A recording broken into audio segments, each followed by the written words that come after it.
বন্দার হক প্রধানত দুইভাবে নষ্ট হয়।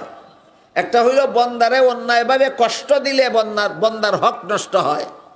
আরেকটা হইল বন্দার মাল অন্যায়ভাবে গ্রহণ করলে বন্দার হক নষ্ট হয়। আমি বুঝাইতে পারলাম আপনাদেরকে, বন্দার হক নষ্ট হয় কতভাবে? দুইভাবে। অন্যায়ভাবে তারে কষ্ট দিলেও তার হক নষ্ট হয়, আর অন্যায়ভাবে তার মাল খাইলেও তার হক নষ্ট হয়। বন্দার হক নষ্ট করে যদি গুনাহ করে থাকো, কোনো বন্দারে অন্যায়ভাবে কষ্ট দিয়ে যদি গুনাহ করে থাকো, তাহলে ওই বন্দার কাছ থেকে মাফ নিতে হবে। বন্দার কাছ থেকে মাফ না নেওয়া পর্যন্ত তো তোমার এটা তওবা না। আমি অন্যায়ভাবে আপনারা কষ্ট দিলাম আর আল্লাহর কাছে কইলাম আল্লাহ তওবা করছি, আল্লাহ বলেন এটা তওবা হই না, যারে কষ্ট দিছস তার কাছ থেকে আগে মাফ দে, এটার নাম তওবা। কি বুঝলেন আপনারা? একজনে আরেকজনে অন্যায়ভাবে কষ্ট দিয়ে আল্লাহর কাছে তওবা করলাম কইলেই তওবা হয় না, তার কাছ থেকে মাফ নেওয়ার নাম ওই তওবা। হ্যাঁ, তার কাছ থেকে মাফ নেওয়ার নাম তওবা। যারে কষ্ট দিছো তার কাছ থেকে মাফ নেও। আর যদি বন্দার মাল অন্যায়ভাবে খাইয়া থাকো, তাহলে তার মাল ফেরত দেওয়ার ব্যবস্থা করো। ব্যবস্থা অনেক আছে, এই লম্বা ব্যবস্থার আলোচনা করা যাবে না। শুধু স্মরণ রাখেন, কোনো বন্দার মাল যদি অন্যায়ভাবে খাইয়া থাকো, তাইলে তা এই বন্দার মাল ফেরত দেওয়ার ব্যবস্থা করো, এটার নামই তওবা। বন্দার 50,000 টাকা অন্যায়ভাবে খাইছস আর বন্দার 50 পয়সাও ফেরত দিছস না, আল্লাহর কাছে গিয়া খোঁজ তওবা করলাম, আল্লাহ বলেন তোর এটা তওবা না, তোর বেটার টাকা ফেরত দেওয়ানের নামই তওবা। ধরুন কথার কথা আপনার কাছ থেকে আমি 50,000 টাকা ঋণ নিছিলাম, 6 মাসের ভিতরে দিয়া দিব কইয়া। আবার দেখেন 6 মাস পরে কেউই আমার কাছে চাইবেন না, আসলে আমি নিছি না, বুঝাইবার লাগি কইতাছি নাকি? দেখো আসই আমি আপনার আর কেউ কাছে 50,000 টাকা ঋণ নিছি না কথাটা বুঝাইবার লাগি কইতাছি। ধরেন একটা কথার কথা আপনার কাছ থেকে আমি 50,000 টাকা ঋণ নিয়েছিলাম, 6 মাস পরে দিয়ে দেব এই বলে, এই চুক্তির মাধ্যমে মাস যায়, বছর যায়, 6 বছর যায়, দিতেছি না। এমত অবস্থায় আল্লাহর কাছে যদি কই আল্লাহ এই 50,000 টাকার ঋণের গুনাহ থেকে তওবা করলাম, আর আল্লাহ যদি বলে যে তোমারে মাফ করে দিলাম, আপনার 50,000 টাকা পাইবেন কোথায়? এই কারণে ফাওনাদারের ফাওনা দেওয়ার নাম তওবা। ফাওনাদারের ফাওনা না দিয়া তওবা হয় না। ফাওনাদারের ফাওনা না দিয়া তওবা হয় না। ফাওনাদারের ফাওনাটাই তোমার তওবা। ফাওনা পরিশোধ করো, এইটাই তোমার তওবা। এটা হইল তওবার 4 নম্বর কাজ। 1 নম্বর গুনার জন্য লজ্জিত হওয়া, 2 নম্বর গুনার অভ্যাস ছেড়ে দেওয়া, 3 নম্বর ভবিষ্যতে গুনাহ না করার জন্য আল্লাহর সাথে ওয়াদায় আবদ্ধ হওয়া, 4 নম্বর বন্দার হক আদায়ের ব্যবস্থা করা, 5 নম্বর আল্লাহর হক নষ্ট করে যদি গুনাহ করে থাকো তে আল্লাহর হক আদায়ের ব্যবস্থা করো। আল্লাহর হক কি? আল্লাহর হক হইল আল্লাহর ইবাদত। দৈনিক 5 বেলা নামাজ বন্দার কাছে আল্লাহর পাওনা। রমজান মাসের রোজা বন্দার কাছে আল্লাহর পাওনা।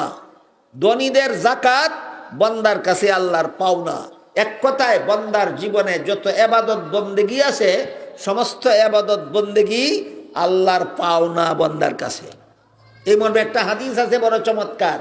হাদিসটা হইল রাসূল করিম সাল্লাল্লাহু আলাইহি ওয়াসাল্লাম একজন সাহাবীকে বলেন, ও আমার প্রিয় সাহাবী, তুমি কি জানো আল্লাহর কাছে বন্দার কি পাওনা আছে আর বন্দার কাছে আল্লাহর কি পাওনা আছে? সাহাবী বলেন, আমি জানি না হুজুর, আমারে শিক্ষা দিন। রাসূল বলেন, তাইলে শুনো, বন্দার কাছে আল্লাহর পাওনা হইল বন্দা আল্লাহকে লা শরীক জেনে এক আল্লাহর ইবাদত করবে, এই ইবাদতটাই বন্দার কাছে আল্লাহর পাওনা। আর আল্লাহর কাছে বন্দার পাওনা হইল আল্লাহ তাকে জান্নাত দান করবেন। বন্দার কাছে আল্লাহর পাওনা ইবাদত, আর আল্লাহর কাছে বন্দার পাওনা জান্নাত। এই দুইটা কথা অন্তত আমরা জীবনভর মনে রাখি। বন্দার কাছে আল্লাহর পাওনা ইবাদত, আর আল্লাহর কাছে বন্দার পাওনা জান্নাত। এরপরে রাসূল বলেন, যেই বন্দা আল্লাহর পাওনা দিয়া দিব, আল্লাহও সেই বন্দার পাওনা দিয়া দিব। কি বুঝলেন? যেই বন্দা ঠিক মতে আল্লাহর ইবাদত করব, আল্লাহ পাক রব্বুল আলামিন সেই বন্দাকে জান্নাত দান করে দিবেন। কাজেই 5 বেলার নামাজ আমার কাছে আল্লাহর পাওনা, রমজান মাসের রোজা আমার কাছে আল্লাহর পাওনা, আমি ধনী হয়ে থাকলে বাৎসরিক যাকাত আমার কাছে আল্লাহর পাওনা, আমি যদি গত 1 বছর নামাজ না পড়ে থাকি তাহলে আল্লাহর পাওনা দিছি না। আমি যদি গত রমজান রোজা না রেখে থাকি তাহলে আল্লাহর পাওনা দিছি না। আমি যদি গত বছর জাকাত না দিয়া থাকি তাহলে আল্লাহর পাওনা দিছি না। না দিয়া আল্লাহর কাছে দোয়া করতেছি, আল্লাহ গত বছর যে নামাজ পড়ছি না এই গুনার থেকে তওবা করলাম, আমারে মাফ করে দাও। গত রমজান যে রোজা রাখছি না এই গুনার থেকে তওবা করলাম, আমারে মাফ করে দাও। আল্লাহ বলেন এইটার নাম তওবা না। 1 বছর নামাজ পড়ছস না, আমার ভাওনা দিছস না, আমার 1 বছরের ভাওনা পরিশোধ কর, এটার নামই তওবা। গত রমজান রোজা রাখছস না আর এখন কস তওবা করস, আমার ভাওনা দিছস না 1 রমজান, আমার ভাওনা পরিশোধ কর, এটার নামই তওবা। বলেন গত বছর নামাজ পড়ছি না, এখন তওবা করলাম কইলে তওবা হইব না 1 বছরের নামাজ কাজা করলে তওবা হইব?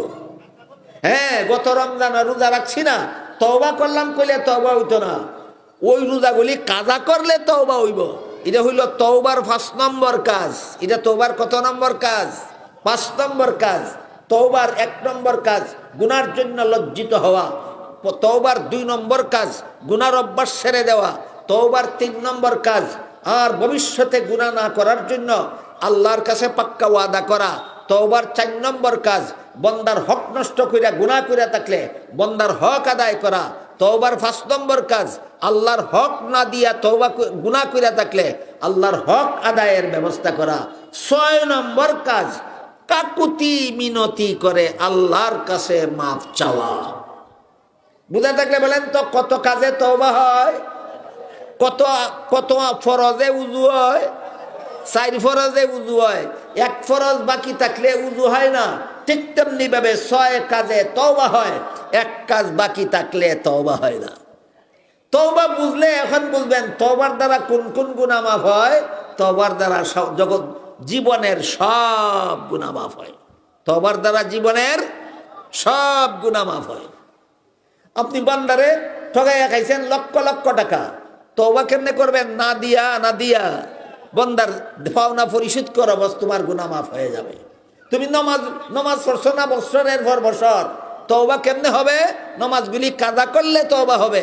আল্লাহর পাওনা পরিশোধ করে তওবা করো, বন্দার পাওনা পরিশোধ করে তওবা করো।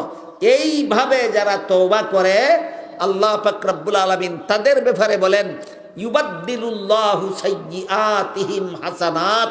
এদের জীবনের সমস্ত গুনাহ মাফ কইরা দিয়া যে পরিমাণ গুনাহ আমল নামায় ছিল আর ওই পরিমাণ সওয়াব আমি আল্লাহ তার আমল নামায় লেখায় দিই।